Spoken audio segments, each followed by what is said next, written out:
ভীষণ পেছনে লাগে। এটা একটা আমি অভিনয়টা বেশ ভালোই পারে, আমার তো ভয় লাগে রীতিমতো ওর সাথে অভিনয় করতে। এটা একটু বেশি হয়ে গেল না? আমাদের যখন বয়স হয়ে যাবে তখন আমাদের একটা লাঠির খুব প্রয়োজন। এরকম চরিত্রে আমি প্রথমবার কাজ করছি। চরিত্রটা খুবই ভালো, যে কারণে সেটা খুবই খারাপ, সেই কারণে কাজ করে খুব আনন্দ পেয়েছি, পাবো আর কি, এবং আনন্দ দিতেও পারবো আশা করি। আমাদের ফ্রেন্ড সার্কেলে আমরা কেউই নাটক দেখি না, কেউ সিরিয়াল আমরা কেউ পছন্দ করি না। থেকে এত মানে খুব স্বস্তির সাথে কাজগুলো হচ্ছে। আর নতুনরা যারা, মানে আমি তো এইখানে নতুন এই প্রোডাকশানে, তো সেই জায়গা থেকে খুব কমফোর্টেবলি কাজ করতে পারছি, কোনো অসুবিধা হচ্ছে না। সিনগুলো খুব সুন্দরভাবে তুলে নিচ্ছেন আর কি ডিরেক্টর বা যারা যারা টেকনিশিয়ান আছেন, প্রত্যেকেই খুব হেল্প করছে। খুব ভালো এক্সপিরিয়েন্স, আমি বললাম, এর আগেও বলেছি, এখনও বলবো, মানে আমার মনে হচ্ছে আমি নিজের বাড়িতে কাজ করতে এসেছি, একদমই যে নতুন প্রোডাকশন হাউস কোনো জায়গা থেকে মনে হচ্ছে না। সম্পর্ক অ্যাকচুয়ালি ভীষণ পেছনে লাগে। এটা একটা আমি অনেকদিন ধরেই চিনি, ওই এর আগেও সিরিয়াল করেছে, তো সেই জায়গা থেকে একসাথে কাজ করা হয়নি, প্রথমবার কাজ করছি। এমনিও খুব ভালো এবং অভিনয়টা বেশ ভালোই পারে, আমার তো ভয় লাগে রীতিমতো ওর সাথে অভিনয় করতে। এটা একটু বেশি হয়ে গেল না? দাদা তো মানে দাদা অনেক সময় আমাকে ভীষণ পরিমাণে হেল্প করে। আর মানে স্ক্রিনে কতটা দর্শক আমাদেরকে যেভাবে দেখবে আমি জানি না, কিন্তু অফ স্ক্রিন ভীষণ পরিমাণে হেল্পফুল অভিজিৎদা। আর অ্যাজ আর নায়ক বা কো অ্যাক্টর হিসেবে তো ভীষণই কোঅপারেট করছে আর কি আমার সাথে। মানে এই ভীষণ মানে বিভিন্ন সিনে যেগুলো আটকে যাচ্ছি সেই জায়গাগুলোতে এতটা হেল্প করছে, কীভাবে কীরকমভাবে ডায়লগ সেগুলো তো একটা আর্টিস্ট জানেই, কিন্তু তাও একটা প্রথম দিনের কাজে একটা নার্ভাসনেস, সেগুলো থেকে ভীষণ মানে কমফোর্ট জোনটা তৈরি করে দিচ্ছে খুব ইজিলি। তোমাদের চরিত্রের নাম আর চরিত্রটা নিয়ে যদি বলো। আমার চরিত্রের নাম হচ্ছে রূপক। বেসিক্যালি রূপক একটা খুবই রাফ অ্যান্ড টাফ একটা ছেলে, সে কাউকে পাত্তা দেয় না, এবং রূপকের দাদু ঠাকুমা রয়েছে, এবং রূপক না মানে কি বলবো, ছোটোবেলা থেকে কষ্ট পাওয়া ছেলে তো, এবং ওর জীবনের সাথে বহু কিছু অ্যাটাচমেন্ট জড়িয়ে আছে। এবার আপনারা এগুলো দেখতে পারবেন, এখন তো সব কিছু বলা যাবে না। আর আমার চরিত্রটা হচ্ছে দিশা, একটা খুব সফট মেয়ে, সরল সাদাসিধে মেয়ে, যে রূপকের প্রেমে পড়ে, রূপকও দিশার প্রেমে পড়ে। তো কিন্তু রূপকের যে রুড বিহেভিয়ার সেটাতে সে আঘাত হয় মাঝে মধ্যে, কিন্তু সেটা এক্সপ্রেস করে না। তো যখন ওই টাফ টাইমগুলো আসে লাইফে, তো সেগুলোকে হ্যান্ডেল খুব ভালোভাবে করে। আর চরিত্রটা খুব ভালো লাগছে করে, প্রথম কথা আমার ভীষণ রিলেটেবল চরিত্র একটা আমার জন্য। তো এই আর কি, বাকিটা দেখার জন্য তো অবভিয়াসলি চ্যানেলের চোখ রাখতেই হবে। ডোর টু সাকসেস তো ভীষণ, মানে আমার দিক থেকে প্রথম কাজ হিসেবে ভীষণ ভালো এক্সপিরিয়েন্স। মানে এতটা ভালোভাবে ওনারা আমাদেরকে কোঅপারেট করছে, নতুন বলে মানে একদমই ফিল করতে দিচ্ছে না যে আমরা নতুন। তো খুব মানে কমফোর্টেবলি কাজ করছি, প্রত্যেকেই খুব হেল্পফুল। একদমই তাই, মানে ডোর টু সাকসেস মানে এটা ওদের প্রথম সিরিয়াল, তো আমি ভাবলাম যে আমি কাজ করতে আসবো, কীরকম ব্যবহার করবে বা কীরকমভাবে কি কাজ করবে, কিন্তু আসার পর মনেই হচ্ছে না, যেন মনে হচ্ছে এটা দীর্ঘদিন ধরে কাজ করে যাচ্ছে, মানে একদম পরিবারের মতো, এবং প্রত্যেকটা মানুষ ইউনিটের মানে প্রচণ্ড হেল্পফুল। এবং যিনি প্রডিউসার ডোর টু সাকসেসের, মানে তার একটাই বক্তব্য যে নতুনরা কাজ করুক এবং ভালোভাবে কাজ করুক, এবং অভিনয়টা যাতে শিখতে পারে, করতে পারে, এরকম একটা ব্যাপার। আমার নাম হচ্ছে টুম্পা বিশ্বাস, ডোর টু সাকসেসের কর্ণধার। এবং এখানে যারা কাজ করছে তারা সব নতুন যে বলবো না, কিছু আমাদের বক্স আর্টিস্ট দাদা দিদিরা আছেন, এবং কুলফি মুভিটায় যে লিড করেছে ও আছে এখানে, উনি আছেন। তো আমরা সবাইকে রেসপেক্ট করছি, সবাইকে নিয়ে কাজটা এগিয়ে যেতে চাই, আপনারা একটু সাথে থাকবেন। এবং সিরিয়ালটার নাম হচ্ছে অস্তিত্ব। সিরিয়ালের নামটা দিয়ে শুরু করছি কারণ বিষয় অনেক কিছু আছে বোঝানোর। তো যখন মানে এখানে অনেক সাসপেন্স আছে, তো পুরো সিরিয়ালের বিষয়টা নিয়ে যদি বলি আলোচনায়, অস্তিত্ব হচ্ছে ঠাকমা দাদুর অস্তিত্ব হচ্ছে নাতিকে ঘিরে, এবং যে নাতি তার অস্তিত্বটা রয়েছে ঠাকুমা দাদুর লাঠি হিসাবে। এবং আমাদের প্রকৃতিতে গাছ প্রায় সবুজাংশ নষ্টই হয়ে যাচ্ছে, সবুজের অংশটা। তো সেখান থেকে আমরা অনেক কিছু মেসেজ দিতে চাইছি। এবং প্রত্যেকটা পরিবারে একজন বয়স্ক যারা এক্সপেক্ট করে যে একজন আমাদের যখন বয়স হয়ে যাবে তখন আমাদের একটা লাঠির খুব প্রয়োজন, তো সেটাও একটা অস্তিত্ব। তো এখানে অস্তিত্ব মানে অনেকের ক্ষেত্রে অনেক কিছু ভাবে বোঝানো হবে অস্তিত্বটার ফিলিংস কি আছে, ঠিক আছে? তো সেগুলো আমাদের অডিয়েন্সটাই বুঝতে পারবে খুব ভালোভাবে, যার কাছে যেরকমভাবে বোঝা যায়, ঠিক আছে? তো আমরা অনেক কিছু মেসেজ দিচ্ছি।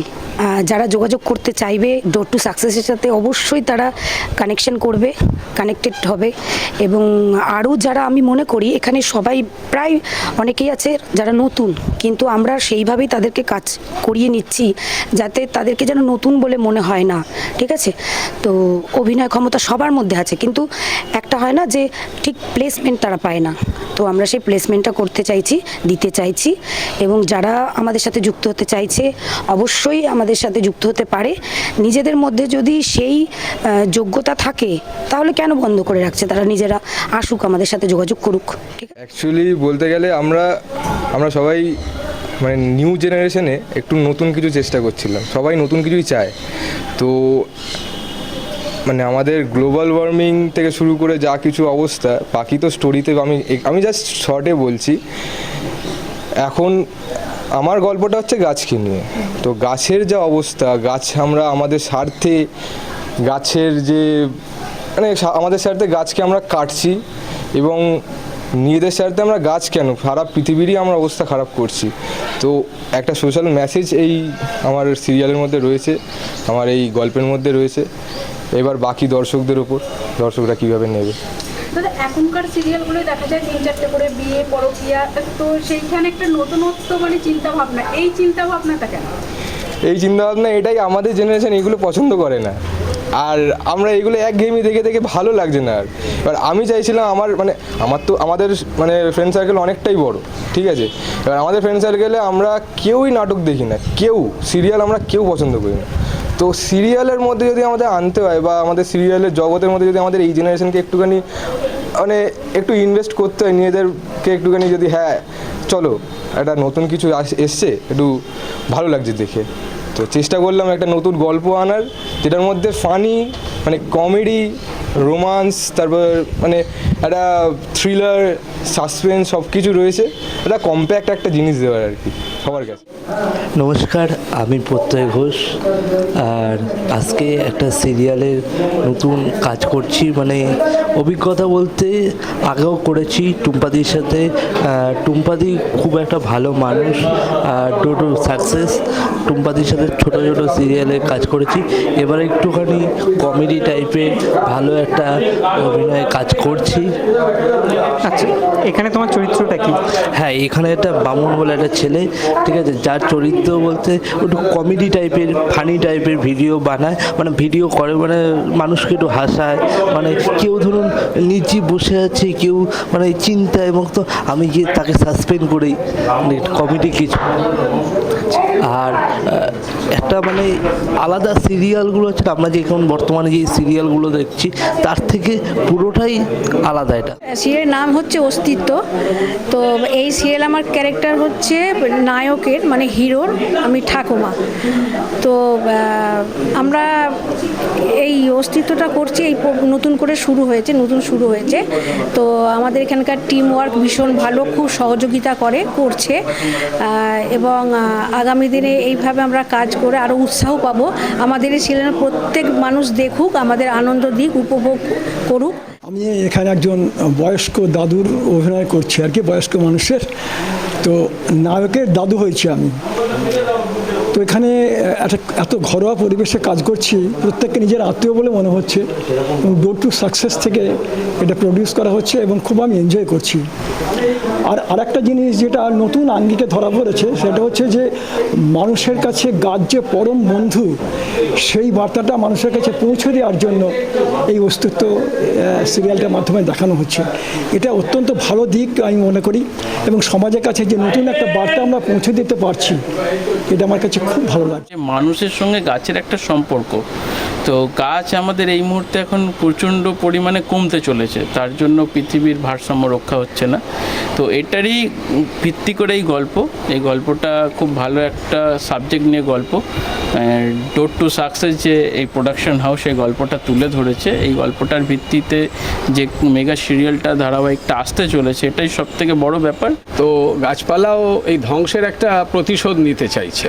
একদম সেই প্রতিশোধটা তো কোনো একটা মানুষের ওপর দিয়ে নিচ্ছে। এই গল্পে যে গল্পের মূল হিরো, তার উপর দিয়ে এই প্রতিশোধটা নিতে চাইছে এবং একে দিয়েই সমাজকে বোঝাতে চাইছে, আমাদের সমাজের অন্যান্য মানুষদেরও বোঝাতে চাইছে, ভাই তোমরা সাবধান হয়ে যাও, কারণ সামনের দিন যদি তোমরা এইভাবে আমাদেরকে কেটে ফেলো, ধ্বংস করে দাও, একটা সময় তোমরাই কিন্তু ধ্বংস হয়ে যাবে, কারণ আমরা না থাকলে তোমাদের অস্তিত্ব নেই। একদম তোমাদের আগে আমরা পৃথিবীতে এসেছি। হ্যাঁ, এরকম চরিত্রে আমি প্রথমবার কাজ করছি। চরিত্রটা খুবই ভালো, যে কারণে সেটা খুবই খারাপ, সেই কারণে কাজ করে খুব আনন্দ পেয়েছি, পাবো আর কি, এবং আনন্দ দিতেও পারবো আশা করি। ডোর টু সাকসেসের সঙ্গে কি এটা প্রথম কাজ? ডোর টু সাকসেসের সঙ্গে আমি যুক্ত আছি বহুদিন তাদের সঙ্গে আমার একটা পারিবারিক সম্পর্ক তৈরি হয়ে গেছে, মানে আমরা একে অপরকে পরিবারের অংশ বলেই মনে করি। হ্যাঁ, সেইভাবে যদি দেখতে যাই যে একসঙ্গে দুজনে পাশাপাশি হাঁটছি প্রথম।